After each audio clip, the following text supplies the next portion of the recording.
देखिए, कोई भी जांच पर्टिकुलरली एनआईए का अगर आप रिकॉर्ड देखेंगी तो एनआईए का रिकॉर्ड सभी इन्वेस्टिगेटिव एजेंसीज में बेस्ट है।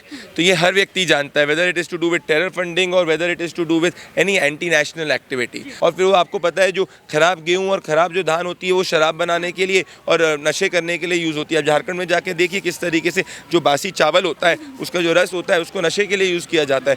कि देश का किसान इनसे ज़्यादा अक्लमंद है। ये जो सो कॉल्ड किसान नेता बने पड़े, कोई किसान नेता नहीं है, ये बेरोजगार है। ये अपनी राजनीति चमकाने की कोशिश करें, क्योंकि जो सच्चा किसान नेता होगा वो संशोधन की बात करेगा। नमस्कार, मैं हूं आपके साथ मनीषा डिंडोरिया। स्वागत है आप सभी का पंचायत पर।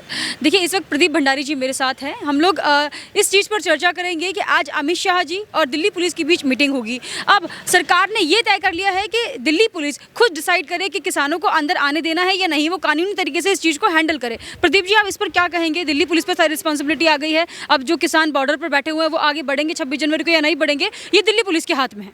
देखिए, बिल्कुल सही डिसीजन लिया है, क्योंकि ultimately law and order police की रिस्पॉन्सिबिलिटी है। पर एक और अगर आप बात देखेंगे कि अभी एक वीडियो आया है 6 फॉर जस्टिस का, जिसने किसानों को ये कहा है कि अगर आप जब तक 26 जनवरी को अगर आप लोग की शहादत नहीं हो जाएगी तब तक ये जो पूरा मूवमेंट है वो लॉजिकल कंक्लूजन पे नहीं जाएगा। तो मुझे डर इस बात का ये है, और इनफैक्ट इसको आईबी ने भी कहा है और सुप्रीम कोर्ट के अंदर अटॉर्नी जनरल ने भी कहा है कि कई खालिस्तानी एलिमेंट्स जो हैं इस पूरे प्रोटेस्ट को डीरेल करने की कोशिश की जा रही है। तो सरकार को इस बात का की ध्यान रखने की ज़रूरत है कि ऐसा ना हो कि जो ये फार्मर प्रोटेस्ट के अंदर जो खालिस्तानी एलिमेंट्स घुसे हैं वो 26 जनवरी को लॉ एंड ऑर्डर बिगाड़ने की कोशिश करें। और 26 जनवरी जिसको जो इस देश का गणतंत्र दिवस है, जो पूरा देश इस वक्त जो साथ में सेलिब्रेट करेगा, हिंदुस्तान की शक्ति को पूरी दुनिया देखेगी, उस वक्त ये जो पूरे खालिस्तानी एलिमेंट्स हैं उसके बजाय ऐसी लॉ एंड ऑर्डर को बिगाड़ने की कोशिश ना करें। फार्मर्स के कंधे पर अपने एजेंडे की बंदूक ना चलाएं। बिल्कुल बिल्कुल। देखिए, शुरुआत से हम लोग यही कहते आ रहे हैं कि इसमें नेगेटिव गतिविधियां हैं, खालिस्तानी गतिविधियां इसमें हो रही है। वहीं अब सरकार का भी ये कहना है, एनआईए भी जांच पर आ गई है। लेकिन जब एनआईए की जांच बैठी है तो अब इन लोगों का ये कहना है कि केंद्र सरकार की चाल है, जो कि केंद्र सरकार शुरुआत से करती है।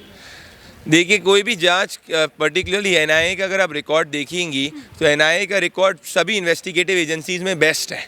तो ये हर व्यक्ति जानता है, whether it is to do with terror funding और whether it is to do with any anti national activity. So अगर एनआईए ने कुछ इनमें से लोगों को समन किया है या पूछताछ के लिए बुलाया है, कि हम सब जानते हैं कितने सारे वीडियो सिख फॉर जस्टिस के आए हैं, किस तरीके से कनाडा से बैठे हुए एंटी नेशनल तत्व इस पूरे प्रोटेस्ट के ज़रिए अपनी राजनीति को मिल्क करना चाहते हैं, देश विरोधी गतिविधियों को बढ़ाना चाहते हैं।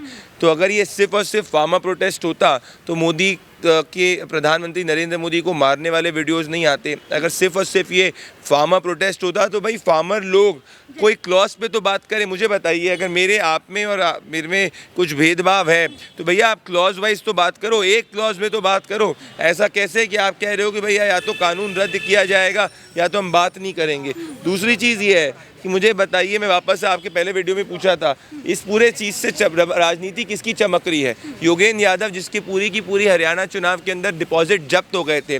टिकैत जी अपने आप को किसानों का नेता बनाते हैं, जब उत्तर प्रदेश में चुनाव हुए थे उनकी भी जमानत जब्त हुई थी। तो ये किसके नेता अपने आप को कह रहे हैं?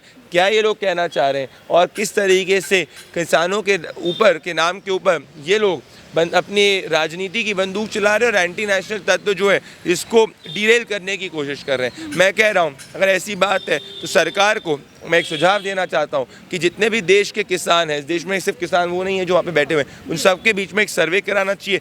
10 करोड़ लोगों से ऊपर में सर्वे कराना चाहिए। अपने आप पता चल जाएगा किसान किसके पक्ष में। जितने मैंने बात की है ग्राउंड पे, हर व्यक्ति ये कह रहा है हम लोग एक बार ट्राई तो ज़रूर करना चाहते हैं। और अगर कुछ भी भेदभाव की बात है तो आप कानून में संशोधन ले आइए। कानून को सिर्फ वापस करने की बात जो है मेरे हिसाब से सही नहीं है। बिल्कुल। देखिए, कृषि मंत्री नरेंद्र सिंह तोमर भी अभी उनका बयान में सुन रही थी, वो ये कह रहे हैं कि अगर किसानों से बात करने जाते हैं तो वो अग्री हो जाते हैं। लेकिन कुछ किसान नेता ऐसे हैं इसमें जो कि नेगेटिविटी लेकर आ रहे हैं संशोधन की बात पर, क्या कहेंगे? बिल्कुल, मैं देखिए, अगर कोई भी सच्ची बात करें तो ये पूरी लॉबी कहते हैं कि भैया आप सरकार के स्पोक्सपर्सन बने हुए। बात ये सरकार के स्पोक्सपर्सन बनने की या नए बनने की नहीं है। अगर मैंने भी इस पर काफ़ी डीप रूप से सर्च किया है and I have also done in depth research on the whole subject. मुझे लगता है कि कुछ जो लेजिटिमेट संशोधन होने चाहिए वे होने चाहिए। पर एक मैं आपको बेसिक उदाहरण देता हूँ।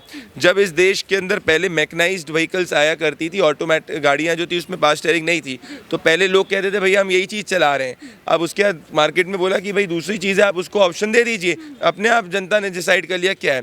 अगर प्राइवेट के खिलाफ इतने आप हैं तो फिर जो ट्रैक्टर हैं, पहले से आइशर के ट्रैक्टर्स आया करते थे, अब जापानीज़ कंपनी के भी आप ट्रैक्टर्स क्यों ला रहे हैं। और आपको एक और चीज़ समझने की ज़रूरत है, 84% से ज़्यादा जो फसल है वो MSP पे ऑलरेडी बिकती है नहीं।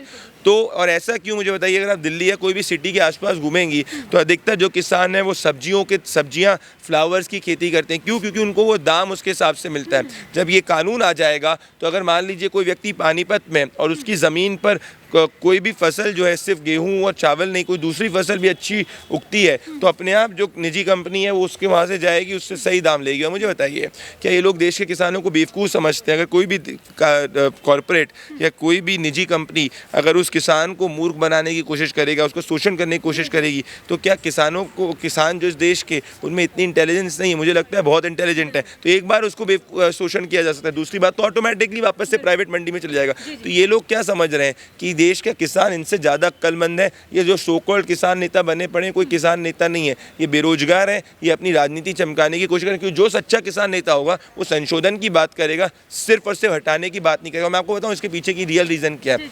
पंजाब के अंदर 4 लाख के अराउंड अर्थी हैं, जो पूरे देश में सबसे ज़्यादा है।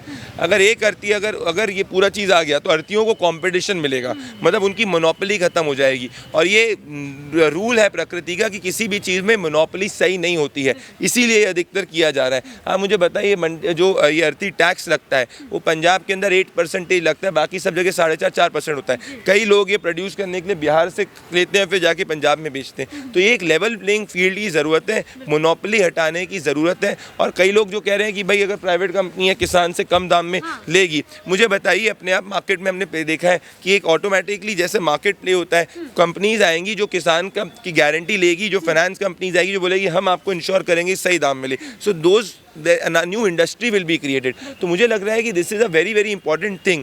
हमारे देश, आप मुझे बताइए, अभी भी हम इतने ज़्यादा प्रोडक्शन करने के बाद भी हमको प्याज को इंपोर्ट करना पड़ता है, हम लोग को ये कई सब्जियों को इंपोर्ट करना पड़ता है। क्यों करना पड़ता है? क्यों आज कई किसान दालें इन सब की उपज नहीं कर रहे? क्योंकि MSP डोमिनेटेड सिस्टम में उनको सिर्फ पता है कि भैया हम गेहूँ और चावल ही करेंगे, उसी से हमारा काम हो जाएगा।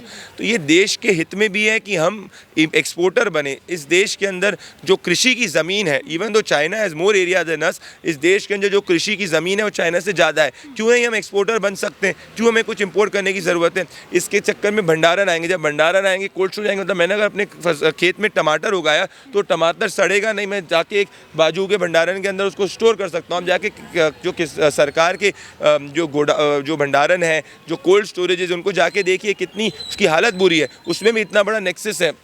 लोग चाहते हैं कि उसके अंदर जो गेहूं है वो ख़राब हो, क्योंकि अगर वो ख़राब होगा तो 1 रुपये प्रति क्विंटल बिकेगा। और फिर वो आपको पता है जो ख़राब गेहूं और ख़राब जो धान होती है वो शराब बनाने के लिए और नशे करने के लिए यूज़ होती है। अब झारखंड में जाके देखिए किस तरीके से जो बासी चावल होता है उसका जो रस होता है उसको नशे के लिए यूज़ किया जाता है। तो क्यों हम लोग किसान का नुकसान करने की कोशिश कर रहे हैं, ये मुझे नहीं समझ आ रही। ये पूरी लॉबी एंटी फार्मर लॉबी है, क्योंकि प्रो फार्मर लॉबी संशोधन की बात करेगी, और ये मैं पूरे आश्वासन से कह रहा हूँ। देखिए, जब इतना सब कुछ हमें पता ही लग रहा है, यहाँ पर सरकार भी कह रही है कि किसान तो राजी है लेकिन किसान नेता उन्हें मानने नहीं दे रहे हैं, तो नहीं लगता है अब केंद्र सरकार को कुछ कड़ा रुख अपनाना चाहिए या फिर अपनाएगी आगे? देखिए, मुझे लगता है डिफ़िकल्ट है, क्योंकि मामला बहुत सेंसिटिव है। कोई भी गवर्नमेंट जो है ऐसी स्थिति नहीं लाने की कोशिश करेगी कि वो एक ऐसा कदम ले ले जिससे किसान, जो जेन्युइन किसान, मान लीजिए उसमें बहुत सारे जेन्युइन किसान भी जो है वो बैठे हैं, उनको नुकसान हो जाए। तो मुझे लगता है कि अभी तक क्योंकि कोई फिजिकल वायलेंस नहीं हुआ है, ये कई जो लॉबी वो चाहती है, एक पूरे दुनिया में एक लॉबी है जो एंटी नेशनल लॉबी, वो चाहती है कि भैया वहाँ पे दिल्ली पुलिस लाठीचार्ज करे, कुछ किसानों को नुकसान पहुँचे, उन फिजिकली हर्ट हो, और हम दिखा सके कि कैसे ये देश एंटी फार्मर है। तो ये बहुत अच्छी बात है कि अभी तक देश के जो सरकार है और जो देश है वो इस जो नैरेटिव है और ये जाल के अंदर नहीं फंसा है। तो मुझे लग रहा है कि बातचीत से ही इसका हल निकलेगा। अब मुझे लग रहा है कि जो प्रोटेस्ट पे बैठे किसान हैं उनको भी अपने किसान नेताओं से पूछना चाहिए कि भैया आप क्लॉज वाइज बातचीत क्यों नहीं कर रहे हो। अगर आपको लग रहा है कि पूरा का पूरा कानून ख़राब है तो हर क्लॉज की जब आप बातचीत करोगे तो सभी क्लॉज निरादर हो जाएंगे। ये इसी इसीलिए नहीं कर रहे हैं कि जब आप क्लॉज वाइज बातचीत करोगे तो इनको वापस जाके प्रोटेस्ट पे बोलना होगा कि भैया इस क्लॉज पे बात हुई थी, इस क्लॉज पे सरकार का ये पक्ष था, हमारा ये पक्ष था, तो फिर लोग ये सोचना चालू हो जाएंगे अरे भाई क्लॉज वाइज ही बेटर है। तो ये पूरा एक लॉबी 10-15 लोग जो हैं इसके चक्कर में अपनी राजनीति चमका रहे हैं और कुछ नहीं हो रहा है। बिल्कुल, बहुत बहुत धन्यवाद आपका प्रदीप जी। ये थे हमारे साथ प्रदीप भंडारी जी। इनका यही कहना है कि जो किसान वहाँ पर बैठे हैं उन्हें अपने नेताओं से बात करनी चाहिए और क्लॉज वाइज इस बिल के बारे में बात करनी चाहिए सरकार से। आपका इस पर क्या कहना है हमें कमेंट करके ज़रूर बताइएगा। हमारे साथ ऐसे ही बने रहिए, देखते रहिए पंचायत।